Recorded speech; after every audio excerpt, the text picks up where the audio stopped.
Bonjour à tous, aujourd'hui nous allons voir la lettre Alif qui se trouve par ailleurs être la première lettre de l'alphabet. Alors le Alif a deux fonctions. La première fonction du Alif, c'est d'allonger le son A. Donc on a vu dans la vidéo d'introduction qu'en arabe nous avons des voyelles brèves et des voyelles longues. Le A bref et le A long, ou bref, ou long, I bref, I long. Alors le Alif sert à faire le A long.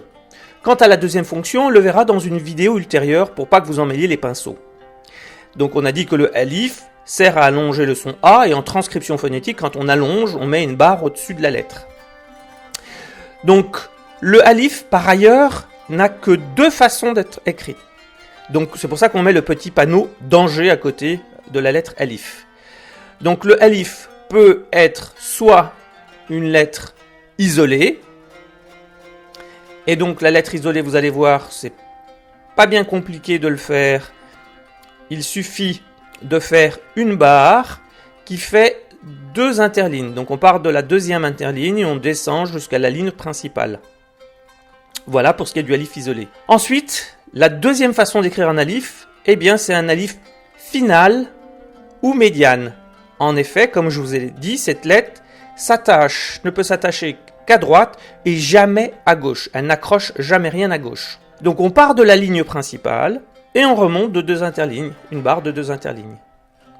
Voilà, je remonte, donc on part de la ligne principale et on remonte une barre de deux interlignes. Voilà pour ce qui est du alif final ou médiane, puisqu'il n'y a que deux façons d'écrire cette lettre. Alors, si on écrit par exemple un mime, consonne que l'on a déjà vu et auquel on va rajouter un alif, eh bien, ça va se lire ma. Alors ici, j'exagère l'allongement. Mais au début, il faut exagérer l'allongement pour pouvoir se familiariser avec cette lettre.